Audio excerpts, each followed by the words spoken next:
ধরতে গেলে তাদের মৃত্যু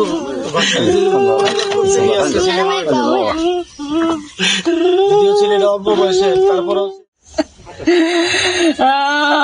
ছবি দেখেন আমার আমার বাবা কই আমার বাবার এনে দেন জীবিত এনে দেন আমরা এটাই চাই। যদি কোনো সমস্যা থাকলে তারা আমার বলতো, আমি যদি বিচার না করতাম তাহলে তারা করতো যে তো তোমার মতো এটা করছে আমার তুমি বিচার করো। আমি যদি বিচার না করতাম তাহলে তারা করতো। আমার ভূতের একটা মৃত্যু নিশ্চিত করলো কেন? আমার দুনিয়া অন্ধকার করে দিছে।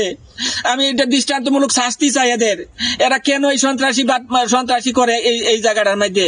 দুপুরবেলা খেলাধুলা হয়েছে, তখন কাজে হয়েছে। এরপরে বাড়ির থেকে রাত্রে 8টা বাজে নিয়ে ফোন দিয়ে নিয়ে মারছে। আমার ভাইয়ের বিচার চাই, আমি সূক্ষ্ম বিচার। কত মানুষ আমি কাঁদতেছি, আমার বাবার কেন মারলই বা বলে বান্দরুল বাড়ি সিদ্ধির বুতে মারছে, সিদ্ধির বুতে বলে বাগদা বাড়িছে, পরে বলে কুবাইছে চুরিটা, পরে বলে প্রসবের জায়গা খরাই আছে শীতটা। আমার বাবার এত কষ্ট, আমার বাবার এত কষ্ট দা মারছিস কি অপরাধ করছি না আমরা আসলাম কইতে তোরা কইতে আমরা দেখতাম বিজার অর্থাৎ নাকি না তো বড় নগা মাপ চাইতাম স্বামী স্ত্রী বাড়িতে মারতে তোরা প্রতিশুদ্ধ রাইতে আমি পিঠা বাড়তে দিতাম। আমার মাঠে আমার পুত্রা রেখে দিয়ে একটা হাত বাঁধতো, তাও তো আমার বুকের পাশে থাকতো। আমার তো ছেলে একটা, আমি কালি বিচার যাই আপনি ওটাই নেই বলতে ফাঁসিও আল্লাহ দিতে এবার ফাঁসিও। আমার মুখটা গালা উঠছে, আমার 2টা মেয়ে পর একটা ছেলে কথা সেলবে সামনে এসেছি পরীক্ষা দিলে আমি চা করতে পারছি কেন করতে আনাইছি। আল্লাহ আমি বুঝবই ভাই আমার লড়ে দেখার কত বড় ভাত খাইলো, আমি তো করতে পারলাম না, আমার লগে ভাত খাইছো। তারপরে ফাঁসি দেন, ফাঁসি দেন, দেখতে আমার বুধের আত্মা শান্তি হইতো না। যারা মারছে আরি তারাই আরি রাইতে আরি সাথে চাইতেছে।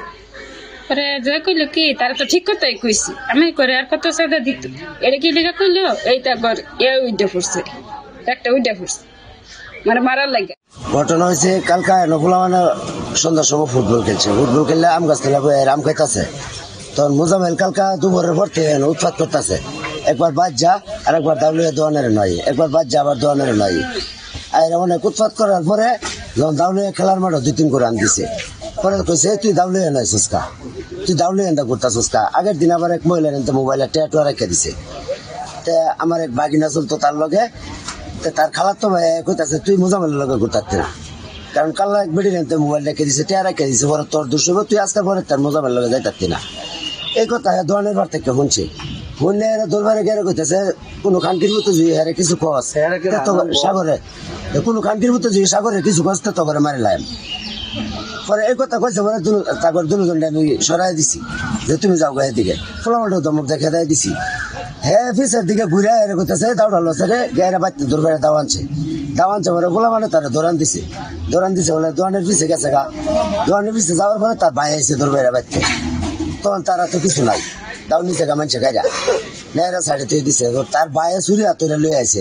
আর মোজামেলে চুরি মিলে দেয় তার বউরে ডাক দিছে যে বাচ্চা দাউড়া লইয়া। পরে হ্যাঁ যে দোয়ানের জীবন করে আছি, আমি আসছিলাম ছেলের পিছনে, ছেলে আমার সামনে আটতাছে, আমি তার পিছনে আটতাছি। তখন তার ভাইয়ে বড়টা আমার ধাক্কাটা ফালাই দিছে গাছের চুলার মধ্যে, ধাক্কাটা ফালাই তারপরে ফিসটা ছেড়ে ফার বসছে। এলাকার মধ্যে এরা খুব খারাপ, অনেক খারাপ, কারণ যদি আগুন লাগছে এনে কেউ পানি দেয় না তাহলে